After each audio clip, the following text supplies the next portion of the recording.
नमः शिवाय। हर हर महादेव। आज की वीडियो में आप सुनेंगे वैशाख मास महात्म्य के अध्याय 16 की कथा। रथियों में श्रेष्ठ शत्रुघ्न आदि बहुसंख्यक राजे महाराजे करोड़ों रथों के साथ चले जा रहे थे। इसी समय उस मार्ग पर सहसा अत्यंत भयंकर अंधकार छा गया, जिसमें बुद्धिमान पुरुषों को भी अपने या पराये की पहचान नहीं हो पाती थी। तदंतर पताल निवासी विंदुनमाली नामक राक्षस निशाचरों के समुदाय से घिरा हुआ वहां आया। वे रावण का हितैषी सुहृद था। उसने घोड़े को चुरा लिया। फिर तो 2 ही घड़ी के पश्चात वे सारा अंधकार नष्ट हो गया। आकाश स्वच्छ दिखाई देने लगा। शत्रुघ्न आदि वीरों ने एक दूसरे से पूछा, घोड़ा कहाँ है? उस अश्वराज के विषय में परस्पर पूछताछ करते हुए वे सब लोग कहने लगे, अश्वमेध का अश्व कहाँ है? किस दुर्बुद्धि ने उसका अपहरण किया है? वे इस प्रकार कह ही रहे थे कि राक्षस राज विंदुनमाली अपने समस्त योद्धाओं के साथ दिखाई दिया। उसके योद्धा रथ पर विराजमान हो अपने शौर्य से शोभा पा रहे थे। विंदुनमाली स्वयं एक श्रेष्ठ विमान पर बैठा था और प्रधान राक्षस उसे चारों ओर से घेर कर खड़े थे। उन राक्षसों के मुख दूषित एवं विकराल थे, दाढ़ें लंबी थी और आकृति बड़ी भयानक थी। वे ऐसे दिखाई दे रहे थे मानो शत्रुघ्न की सेना को निगल जाने के लिए तैयार हो। तब सैनिकों ने राजाओं में श्रेष्ठ शत्रुघ्न से निवेदन किया, राजन, एक राक्षस ने घोड़े को पकड़ लिया है। अब आपको जैसा उचित जान पड़े वैसा कीजिए। उनकी बात सुनकर शत्रुघ्न अत्यंत रोष में भर गए और बोले, कौन ऐसा पराक्रमी राक्षस है जिसने मेरे घोड़े को पकड़ रखा है? फिर वे मंत्री से बोले, मंत्रीवर बताओ, इस राक्षस से लोहा लेने के लिए किन किन वीरों को नियुक्त करना चाहिए, जो उसका वध करने के लिए उत्साह रखने वाले, अत्यंत शूर, महान शस्त्र धारण करने वाले तथा प्रधान अस्त्र वेत्ताओं में श्रेष्ठ हो। सुमति ने कहा, हमारी सेना में कुमार पुष्कल महान वीर अस्त्र शस्त्रों के ज्ञाता और शत्रु को ताप देने वाले हैं, अतः यही विजय के लिए उदित हो युद्ध में इस राक्षस को जीतने के लिए जाए। इनके सिवा लक्ष्मी निधि हनुमान जी तथा अन्य योद्धा भी युद्ध के लिए प्रस्थित हो। वीरों में अग्रगण्य अमात्य सुमति के ऐसा कहने पर शत्रुघ्न ने संग्राम कुशल वीर योद्धाओं से कहा, सब प्रकार के अस्त्र शस्त्रों में परवीन पुष्कल आदि जो वीर यहाँ उपस्थित हैं, वे राक्षस को मारने के विषय में मेरे सामने कोई प्रतिज्ञा करें। तो पुष्कल बोले, राजन, मेरी प्रतिज्ञा सुनिए। मैं अपने पराक्रम के भरोसे सब लोगों के सुनते हुए ये अद्भुत प्रतिज्ञा कर रहा हूँ, यदि मैं अपने धनुष से छूटे हुए बाणों की तीखी धार से उस दैत्य को मूर्छित ना कर दूं, मुख पर बाल चितराई यदि पृथ्वी ना पड़ जाए, यदि ये उसके महाबली सैनिक मेरे बाणों से छिन्न भिन्न होकर धराशायी ना हो जाए, तथा यदि मैं अपनी बात सच्ची करके ना दिखा सकूं, तो मुझे वही पाप लगे जो विष्णु और शिव में तथा शिव और शक्ति में भेद दृष्टि रखने वाले को लगता है। श्री रघुनाथ जी के चरण कमलों में मेरी निश्चल भक्ति है, वही मेरी कही हुई सब बातें सत्य करेगी।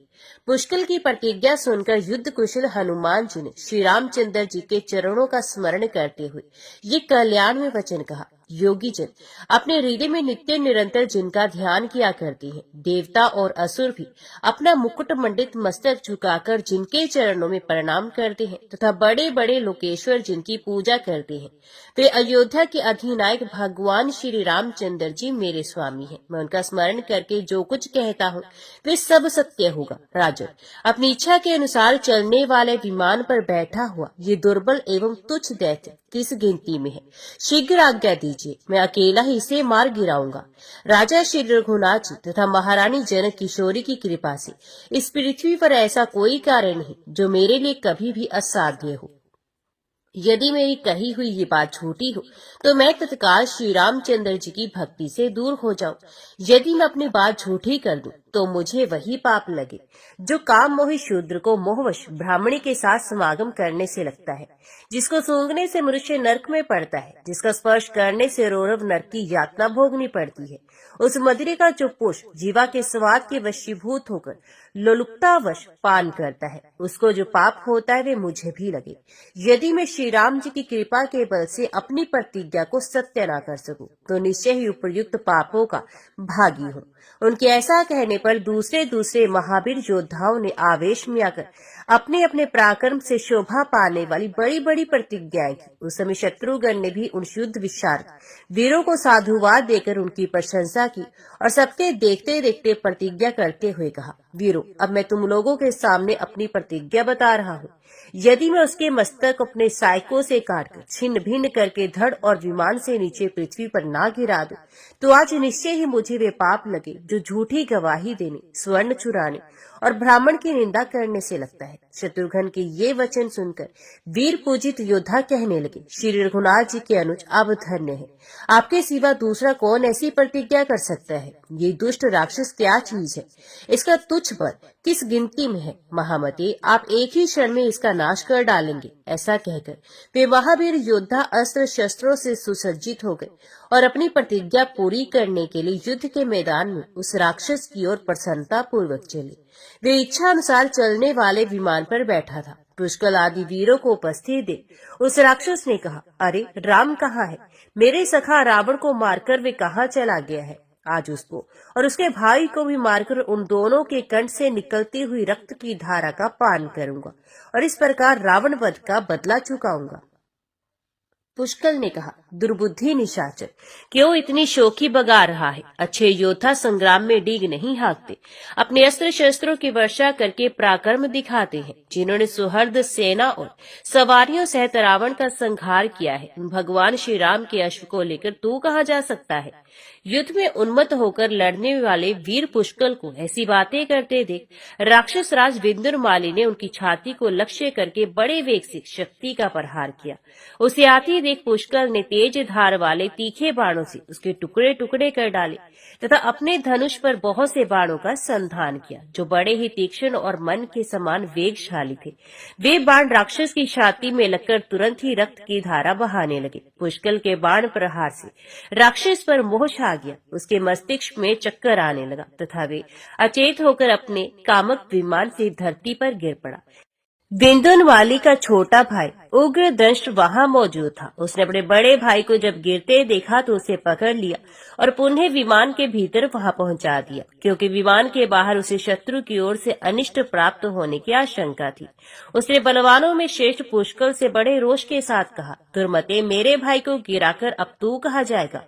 पुष्कल के नेत्र भी क्रोध से लाल हो उठे थे। उग्र दृष्ट उपयुक्त बातें कह ही रहा था कि उन्होंने 10 बाणों से उस दुष्ट की छाती में वेग पूर्वक प्रहार किया। उनकी चोट से व्यथित होकर दैत्य ने एक जलता हुआ त्रिशूल हाथ में लिया, जिसे अग्नि की 3 शाखाएं उठ रही थी। महावीर पुष्कल के हृदय में वे भयंकर त्रिशूल लगा और वे गहरी मूर्छा को प्राप्त हो रथ पर गिर पड़े।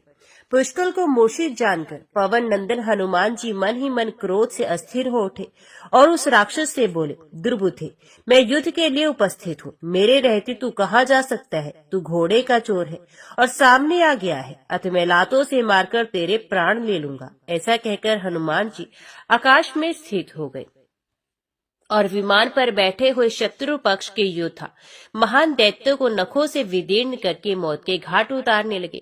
किन्हीं की पूंछ से मार डाला, किन्हीं को पैरों से कुचल डाला, तो कितनों को उन्होंने दोनों हाथों से चीर डाला। जहां जहां वे विमान जाता वहीं वहीं वायु नंदन हनुमान जी इच्छा अनुसार रूप धारण करके प्रहार करते। इस प्रकार जब विमान पर बैठे हुए बड़े योद्धा व्याकुल हो गए, तब दैत्यराज उग्रदंष्ट ने हनुमान जी पर आक्रमण किया। उस दुर्बुद्धि ने प्रज्वलित अग्नि के समान कांति धारण करने वाले अत्यंत तीखे त्रिशूल से उनके ऊपर प्रहार किया, परंतु महाबली हनुमान जी ने अपने पास आए हुए उस त्रिशूल को अपने मुंह में ले लिया। यद्यपि वे सारा का सारा लोहे का बना था, तथापि उसे दांतों से चबाकर उन्होंने चूर्ण कर डाला तथा उस दैत्य को कई तमाचे जड़ दिए। उनके थप्पड़ों की मार खाकर राक्षस को बड़ी पीड़ा हुई और उसने संपूर्ण लोकों में भय उत्पन्न करने वाली माया का प्रयोग किया। उस समय चारों ओर घोर अंधकार छा गया, जिसमें कोई भी दिखाई नहीं दे रहा था। इतने बड़े जन समुदाय में वहां अपना या पराया कोई भी किसी को पहचान नहीं पाया। चारों ओर नंगे कुरूप उग्र एवं भयंकर दैत्य दिखाई देते थे। उनके बाल बिखरे हुए थे और मुख विकराल प्रतीत हो रहे थे। उस समय सब लोग व्याकुल हो गए।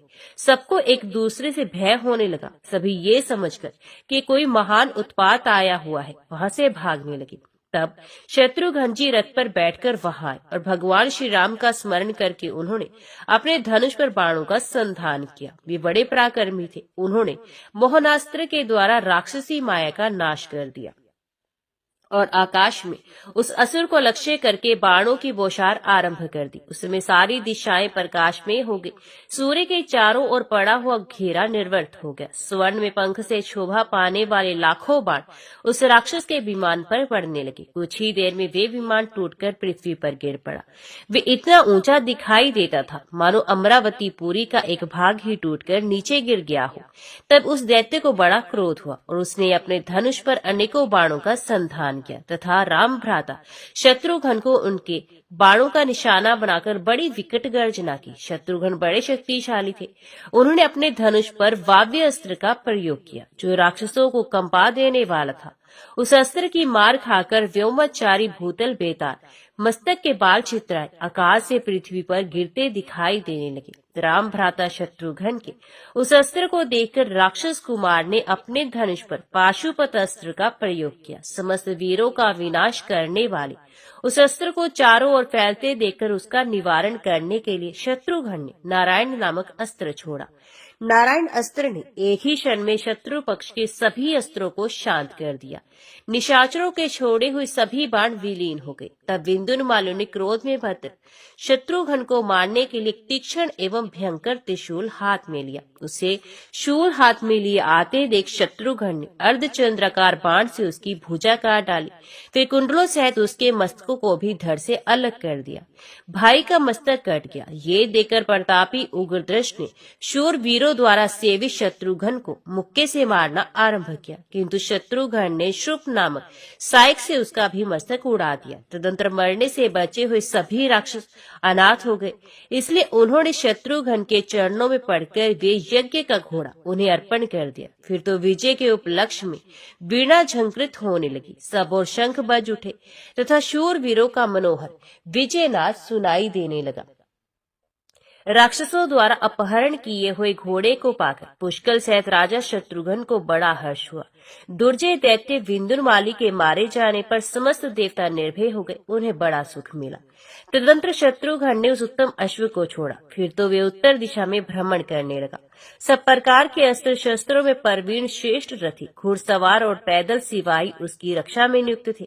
घूमता घामता वे नर्मदा के तट पर जा पहुंचा, जहां बहुत से ऋषि महर्षि निवास करते थे।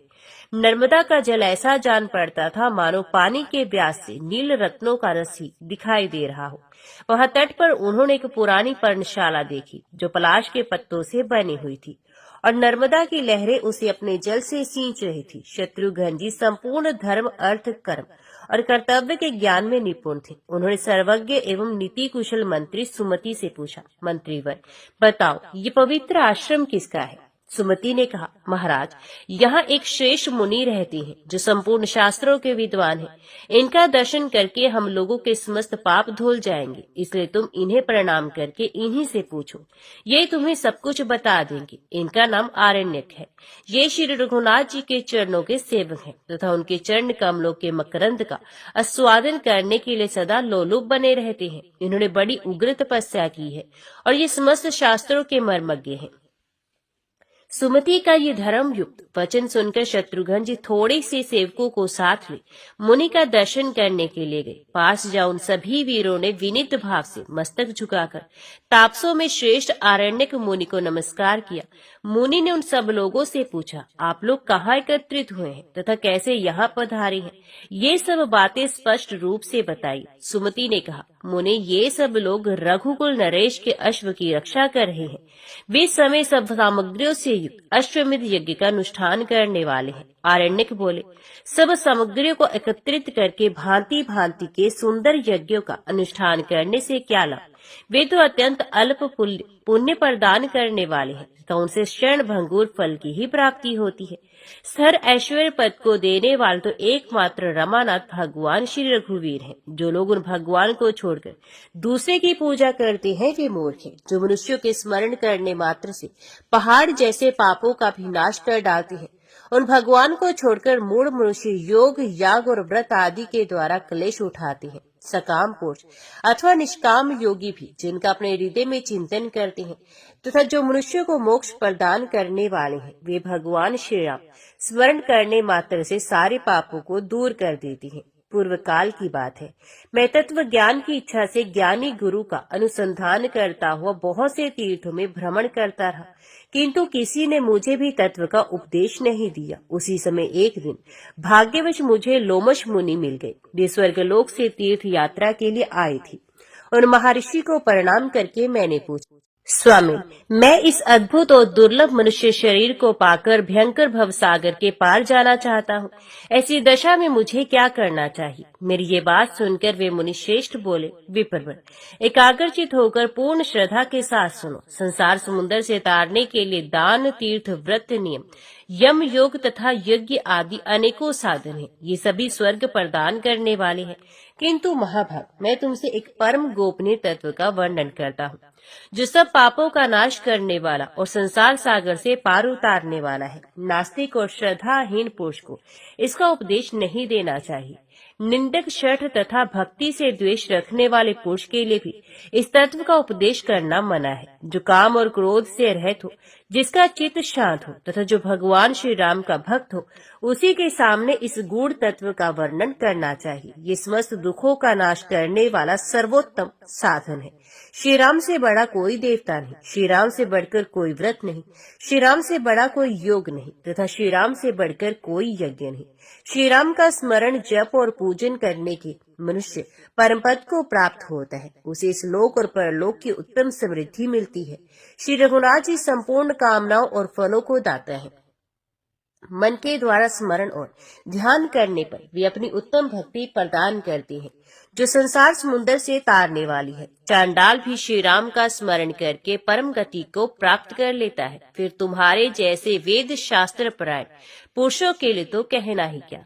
ये संपूर्ण वेद और शास्त्रों का रहस्य है, जिसे मैंने तुम पर प्रकट किया है। अब जैसा तुम्हारा विचार हो वैसा ही करो।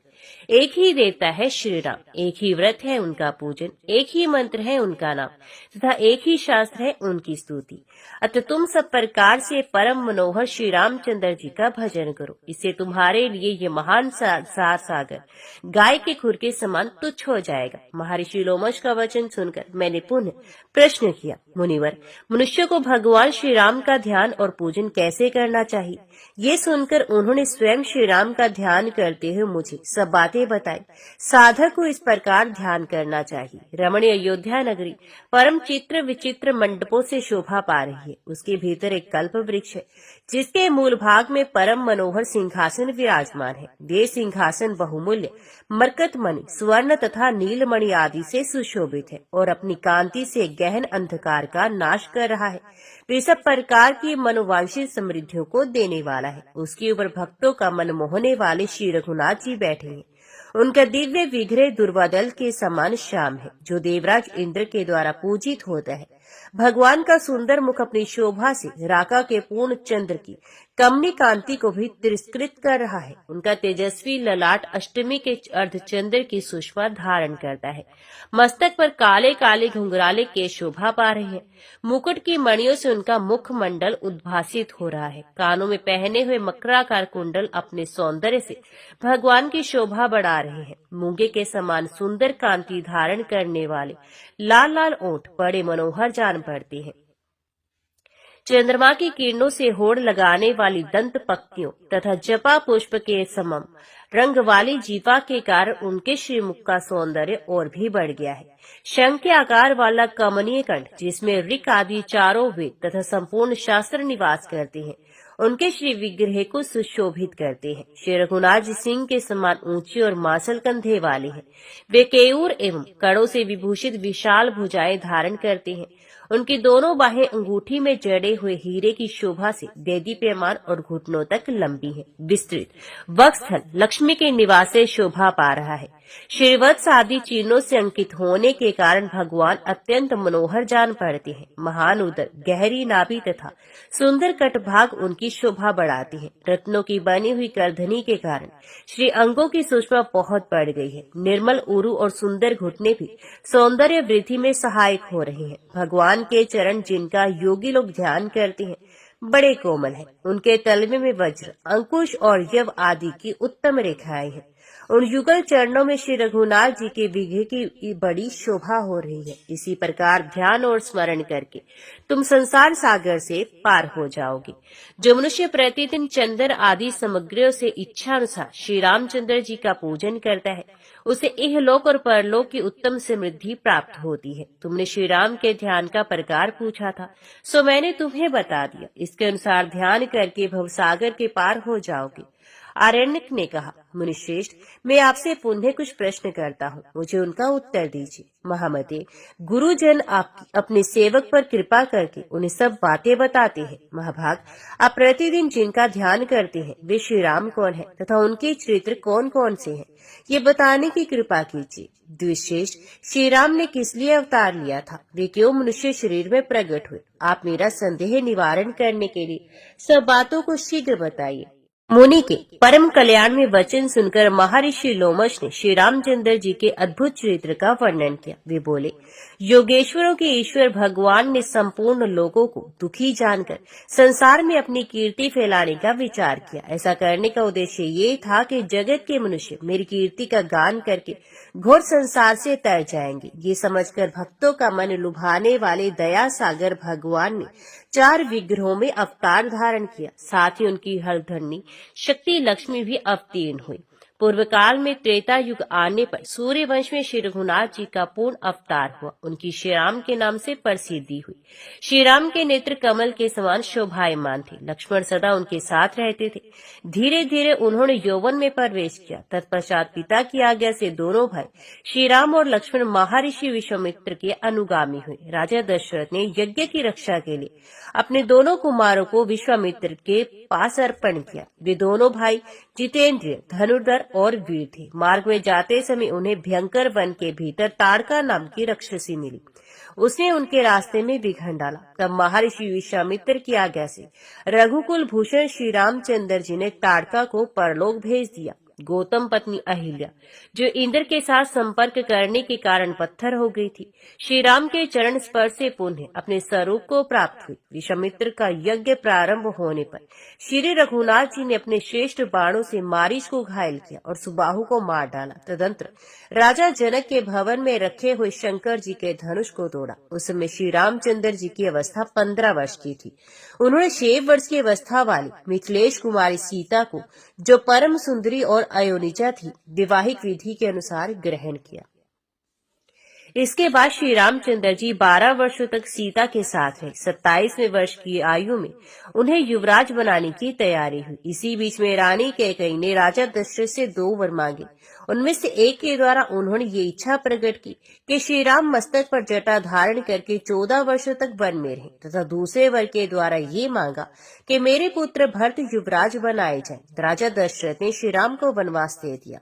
श्री रामचंद्र जी 3 रात्रि तक केवल जल पीकर रहे। चौथे दिन उन्होंने फल आहार किया और 5वें दिन चित्रकूट पर पहुंचकर अपने लिए रहने का स्थान बनाया। इस प्रकार वहां 12 वर्ष व्यतीत किए। तदंतर 13वें वर्ष के आरंभ में वे पंचवटी में जाकर रहने लगे। महामुने, वहां श्री राम ने लक्ष्मण के द्वारा शूर्पणखा नाम की राक्षसी को उसकी नाक काटकर कुरूप बना दिया। तत्पश्चात वे जानकी के साथ वन में विचरण करने लगे। इसी बीच में अपने पापों का फल उदय होने पर 10 मस्तकों वाला राक्षस राज रावण सीता को हर ले जाने के लिए वहां आया और माघ कृष्ण अष्टमी को वृंद नामक मुहूर्त में, जबकि श्री राम और लक्ष्मण आश्रम पर नहीं थे, उन्हें हर ले गया। उसके द्वारा अपहरण होने पर देवी सीता कुर्री की भांति विलाप करने लगी, हाय राम मुझे राक्षस हरकर ले जा रहा है, मेरी रक्षा कीजिए, रक्षा कीजिए। रावण काम के अधीन होकर जनक किशोरी सीता को लिए जा रहा था। इतने में ही पक्षीराज जटायु वहां पहुंचे। उन्होंने राक्षस राज रावण के साथ युद्ध किया, किंतु स्वयं ही उसके हाथ से मारे जाकर धरती पर गिर पड़े।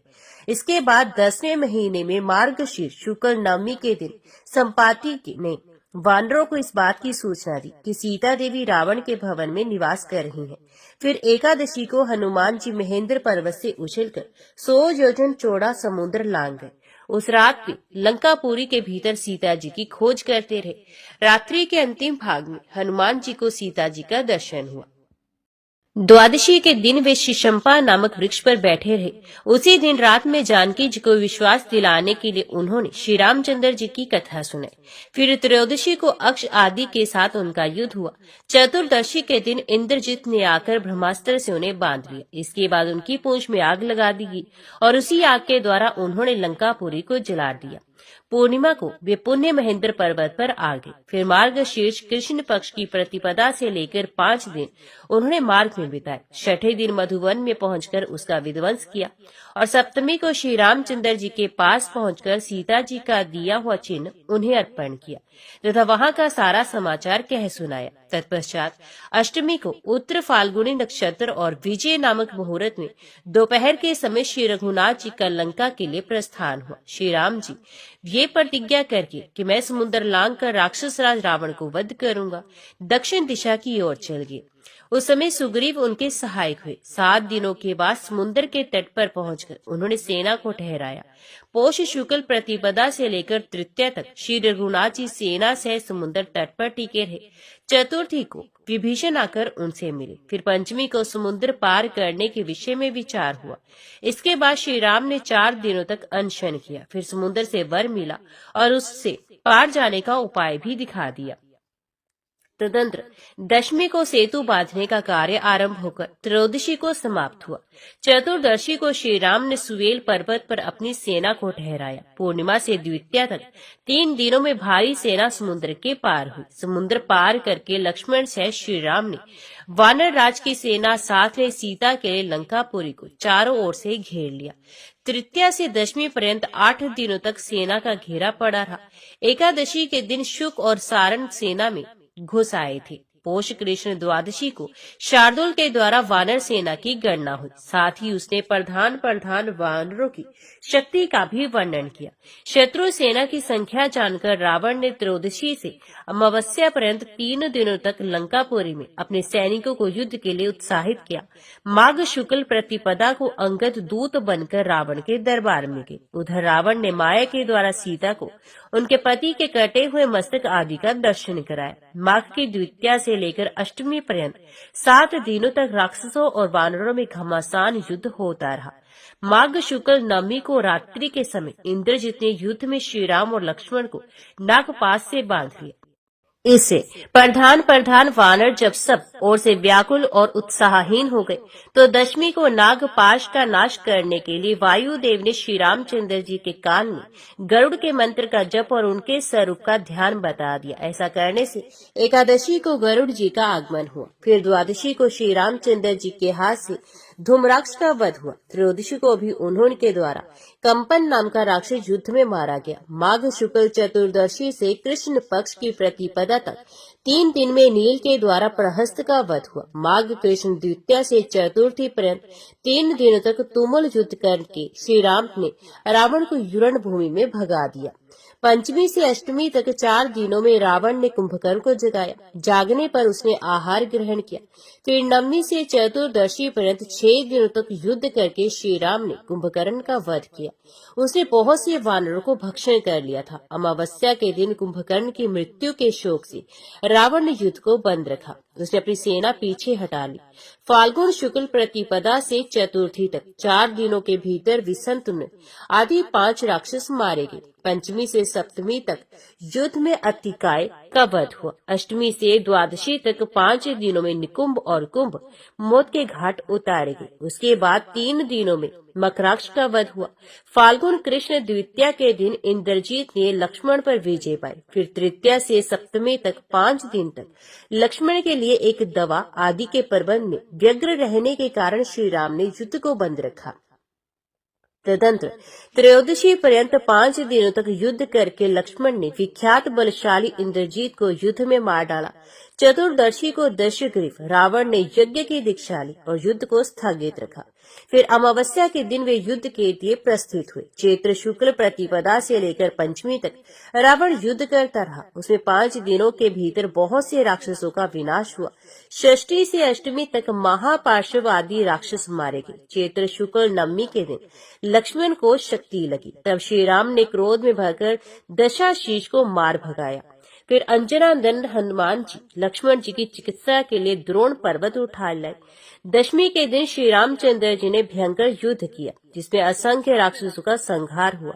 एकादशी के दिन इंद्र के भेजे हुए मातली नामक सारथी श्री रामचंद्र जी के लिए रथ ले आए और उसे युद्ध क्षेत्र में भक्ति पूर्वक उन्होंने श्री रघुनाथ जी को अर्पण किया। तदंतर श्री रामचंद्र जी चैत्र शुक्ल द्वादशी से कृष्ण पक्ष की चतुर्दशी तक 18 दिन रोष पूर्वक युद्ध करते रहे। अंततः उस द्वैत युद्ध में राम ने रावण का वध किया। उस तुमुल संग्राम में श्री रघुनाथ जी ने विजय प्राप्त की। माघ शुक्ल द्वितीया से लेकर चैत्र कृष्ण चतुर्दशी तक 87 दिन होते हैं। उनके भीतर केवल 15 दिन युद्ध बंद रहा। शेष 72 दिन संग्राम चलता रहा। रावण आदि राक्षसों का दाह संस्कार अमावस्या के दिन हुआ। विशाख शुक्ल प्रतिपदा को श्री रामचंद्र जी युद्ध भूमि में ही ठहरे रहे। द्वितीया को लंका के राज्य पर विभीषण का अभिषेक किया गया। तृतीया को सीता जी की अग्नि परीक्षा हुई। देवताओं से वर मिला। इस प्रकार लक्ष्मण के बड़े भाई श्री राम ने लंकापति रावण को थोड़े ही दिनों में मारकर परम पवित्र जनक किशोरी सीता को ग्रहण किया, जिन्हें राक्षस ने बहुत कष्ट पहुंचाया था। जानकी जी को पाकर श्री रामचंद्र जी को बड़ी प्रसन्नता हुई और वे लंका से लौटे। विशाख शुक्ल चतुर्दशी को पुष्पक विमान पर आरूढ़ होकर वे आकाश मार्ग से पुनः अयोध्यापुरी की ओर चल दिए। विशाख शुक्ल पंचमी को भगवान श्री राम अपने दल बल के साथ भारद्वाज मुनि के आश्रम पर आए और 14 वर्ष पूर्ण होने पर षष्ठी को नंदीग्राम में जाकर भरत से मिले। फिर सप्तमी को अयोध्यापुरी में श्री रघुनाथ जी का राज्याभिषेक हुआ। मिथिलेश कुमारी सीता को अधिक दिनों तक राम से अलग होकर रावण के यहाँ रहना पड़ा था। 42वें वर्ष की उम्र में श्री रामचंद्र जी ने राज्य ग्रहण किया। उसमें सीता की अवस्था 33 वर्ष की थी। रावण का संहार करने वाले भगवान श्री राम 14 वर्षों के बाद पुनः अपनी पूरी अयोध्या में प्रविष्ट होकर प्रसन्न हुए। तत्पश्चात भाइयों के साथ राज्य कार्य देखने लगे। श्री रघुनाथ के राज्य करते समय ही अगस्त्य जी, जो एक अच्छे वक्ता है तथा जिनकी उत्पत्ति कुंभ से हुई है, उनके पास पधारेंगे। उनके कहने से श्री रघुनाथ जी अश्वमेध यज्ञ का अनुष्ठान करेंगे। सुव्रत, भगवान का ये यज्ञ संबंधी अश्व तुम्हारे आश्रम पर आएगा तथा उसकी रक्षा करने वाले योद्धा भी बड़े हर्ष के साथ तुम्हारे आश्रम पर पधारेंगे। उनके सामने तुम श्री रामचंद्र जी की मनोहर कथा सुनाओगे तथा उन्हीं लोगों के साथ अयोध्यापुरी को भी जाओगे। द्विज श्रेष्ठ, अयोध्या में कमल नयन श्री राम का दर्शन करके तुम तत्काल ही संसार सागर से पार हो जाओगे। मुनिश्रेष्ठ लोमश सर्वज्ञ है। उन्होंने मुझसे उपयुक्त बातें कहकर पूछा, आरण्यक, तुम्हें अपने कल्याण के लिए और क्या पूछना है? तब मैंने उनसे कहा, महर्षि, आपकी कृपा से मुझे भगवान श्री राम के अद्भुत चरित्र का पूर्ण ज्ञान हो गया। अब आप ही की प्रसाद से मैं उनके चरण कमलों को भी प्राप्त करूंगा। ऐसा कहकर मैंने मुनीश्वर को प्रणाम किया। तत्पश्चात वे चले गए। उन्हीं की कृपा से मुझे श्री रामचंद्र जी के चरणों की पूजन विधि भी प्राप्त हुई। तब से मैं सदा ही श्री राम के चरणों का चिंतन करता हूँ तथा आलस्य छोड़कर बारंबार उन्हीं के चरित्र का गान करता हूँ। उनके गुणों का गान मेरे चित्त को लुभाए रहता है। मैं उसके द्वारा दूसरे लोगों को भी पवित्र करता हूँ। तथा मुनि के वचनों का बारंबार स्मरण करके भगवत दर्शन की उत्कंठा से पुलकित हो उठता हूँ। इस पृथ्वी पर मैं धन्य हूँ, कृत्य कृत्य हूँ और परम सौभाग्यशाली हूँ, क्योंकि मेरे हृदय में श्री रामचंद्र जी के चरण कमलों को देखने की जो अभिलाषा है वे निश्चय ही पूर्ण होगी। अतः सब प्रकार से परम मनोहर श्री रामचंद्र जी का ही भजन करना चाहिए। संसार समुद्र के पार जाने की इच्छा से सब लोगों को श्री रघुनाथ जी की वंदना करनी चाहिए। अच्छा, अब तुम लोग बताओ किस लिए यहाँ आए हो? कौन धर्मात्मा राजा अश्वमेध नामक महान यज्ञ का अनुष्ठान कर रहा है? ये सब बातें यहाँ बतलाकर अश्व की रक्षा के लिए जाओ और श्री रघुनाथ जी के चरणों का निरंतर स्मरण करते रहो। आरण्यक मुनि के ये वचन सुनकर सब लोगों को बड़ा विस्मय हुआ। वे श्री रघुनाथ जी का स्मरण करते हुए उनसे बोले, ब्रह्म ऋषि, इस समय आपका दर्शन पाकर हम सब लोग पवित्र हो गए, क्योंकि आप श्री रामचंद्र जी की कथा सुनाकर यहाँ सब लोगों को पवित्र करते रहते हैं। आपने हम लोगों से जो कुछ पूछा वे सब हम बता रहे हैं। आप हमारे यथार्थ वचन को श्रवण कीजिए। महर्षि अगस्त्य जी के कहने से भगवान श्री राम ही सब सामग्री एकत्रित करके अश्वमेध यज्ञ का अनुष्ठान कर रहे हैं। उन्हीं का यज्ञ संबंधी अश्व यहाँ आया है और उसी की रक्षा करते हुए हम सब लोग भी अश्व के साथ ही आपके आश्रम पर आ पहुँचे हैं। महामते, यही हमारा वृत्तांत है, आप इसे हृदयगम करें। रसायन के समान मन को प्रिय लगने वाला ये उत्तम वचन सुनकर राम भक्त ब्राह्मण आरण्यक मुनि को बड़ा हर्ष हुआ और वे कहने लगे, आज मेरे मनोरथ रूपी वृक्ष में फल आ गया, ये उत्तम शोभा से संपन्न हो गया। मेरी माता ने जिसके लिए मुझे उत्पन्न किया था वे शुभ उद्देश्य आज पूरा हो गया। आज तक भविष्य के द्वारा मैंने जो हवन किया है उस अग्निहोत्र का फल मुझे आज मिल गया, क्योंकि अब मैं श्री रामचंद्र जी के युगल चरणार विंदों का दर्शन करूंगा। आहा, जिनका मैं प्रतिदिन अपने हृदय में ध्यान करता था वे मनोहर रूपधारी अयोध्यानाथ भगवान श्री राम निश्चय ही मेरे नेत्रों के समक्ष होकर दर्शन देंगे। हनुमान जी मुझे हृदय से लगाकर मेरी कुशल पूछेंगे। वे संतों के शिरोमणि हैं, मेरी भक्ति देखकर उन्हें बड़ा संतोष होगा। आरण्यक मुनि के ये वचन सुनकर कपिल शेष हनुमान जी उनके दोनों चरण पकड़ लिए और कहा, ब्रह्म ऋषि, मैं ही हनुमान हूँ। स्वामी, मैं आपका सेवक हूँ और आपके सामने खड़ा हूँ। मुनीश्वर, मुझे श्री रघुनाथ जी के दास की चरण धूलि समझिए। हनुमान जी श्री राम भक्त होने के कारण अत्यंत शोभा पा रहे थे। उनकी उपयुक्त बातें सुनकर आरण्यक मुनि को बड़ा हर्ष हुआ और उन्होंने हनुमान जी को हृदय से लगा लिया। दोनों के हृदय से प्रेम की धारा फूटकर बह रही थी। दोनों ही आनंद सुधा में निमग्न होकर शिथिल एवं चित्र लिखित से प्रतीत हो रहे थे। श्री रघुनाथ जी के चरण कमलों के प्रेम से दोनों का ही मानस भरा हुआ था। अतः दोनों ही बैठकर आपस में भगवान की मनोहारिणी कथाएं कहने लगे। मुनिश्रेष्ठ आरण्यक श्री राम के चरणों का ध्यान कर रहे थे। हनुमान जी ने उनसे ये वचन कहा, महर्षि, ये श्री रघुनाथ जी के भ्राता महावीर शत्रुघ्न आपको प्रणाम कर रहे हैं। ये उद्घट वीरों से सेवित भरत कुमार पुष्कल ही आपके चरणों में शीश झुकाते हैं तथा इधर की ओर ये जो महान बली और अनेक गुणों से विभूषित सज्जन खड़े हैं, इन्हें श्री रघुनाथ जी के मंत्री समझिए। अत्यंत भयंकर योद्धा राजा सुबाहु भी आपको प्रणाम करते हैं। ये श्री रामचंद्र जी के चरण कमलों का मकरंद पान करने वाले मधुकर हैं।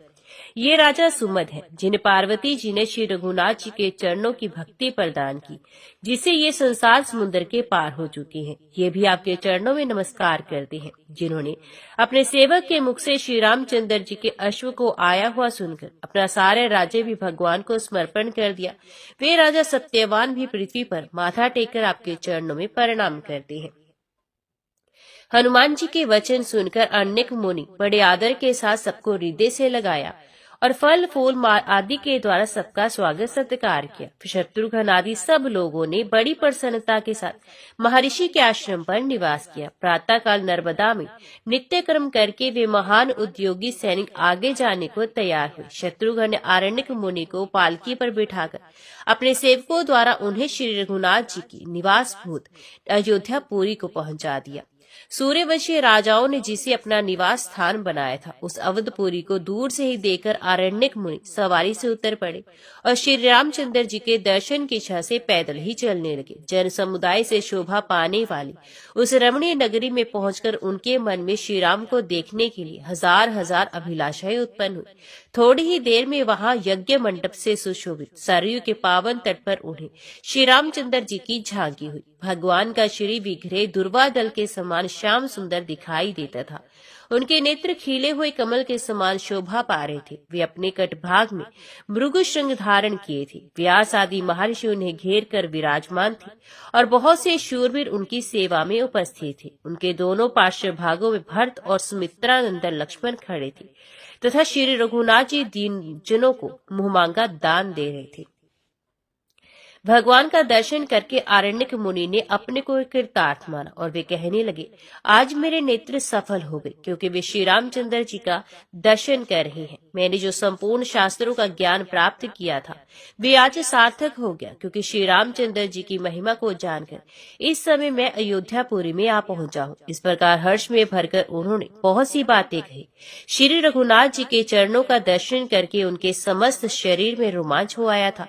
इस अवस्था में वे रमानाथ भगवान श्री राम के समीप के, जो दूसरों के लिए अगम्य है तथा विचार परायण योगेश्वर से भी बहुत दूर है, भगवान के निकट पहुंचकर वे बोले, आहा, आज मैं धन्य हो गया, क्योंकि श्री रघुनाथ जी के चरणों मेरे नेत्र के समक्ष विराजमान है। अब मैं श्री रामचंद्र जी को देखकर इनसे वार्तालाप करके अपनी वाणी को पवित्र बनाऊंगा। श्री रामचंद्र जी भी अपने तेज से जाज्वल्यमान तपोमूर्ति विप्रवर अरण्यक मुनि को आया देख उनके स्वागत के लिए उठकर खड़े हो गए। वे बड़ी देर तक उनके चरणों में मस्तक झुकाए रहे।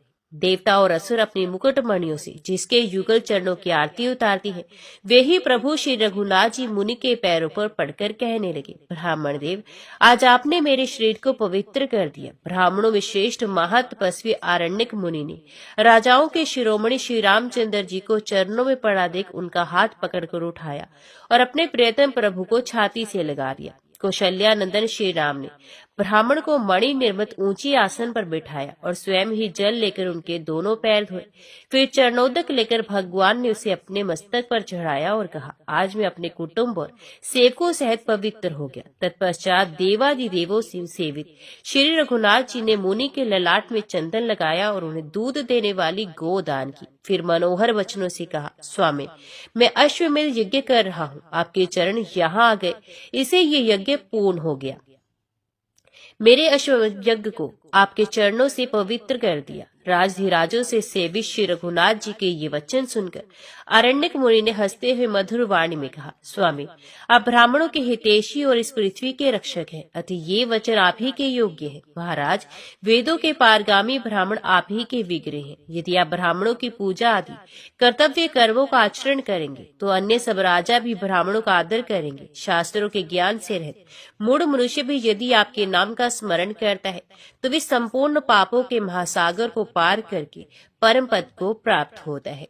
सभी वेदों और इतिहासों का ये स्पष्ट सिद्धांत है कि राम नाम का जो स्मरण किया जाता है वे पापों से उद्धार करने वाला है। श्री रघुनाथ जी ब्रह्म हत्या जैसे पाप ही तभी तक गर्जना करते हैं जब तक आपके नामों का स्पष्ट रूप से उच्चारण नहीं किया जाता। महाराज, आपके नामों की गर्जना सुनकर महापातक रूपी गजराज कहीं छिपने के लिए स्थान ढूंढते हुए भाग खड़े होते हैं। श्री राम, आपकी कथा सुनकर सब लोग पवित्र हो जाएंगे। पूर्व काल में जग के सचुग चल रहा था, मैंने गंगा तीर पर निवास करने वाली पुराण वेता ऋषियों के मुख से ये बात सुनी थी। महान पाप करने के कारण कातर हृदय वाले पुरुषों को तभी तक पाप का भय बना रहता है जब तक वे अपनी जीवा से परम मनोहर राम नाम का उच्चारण नहीं करते। अतः श्री रामचंद्र जी, इस समय मैं धन्य हो गया।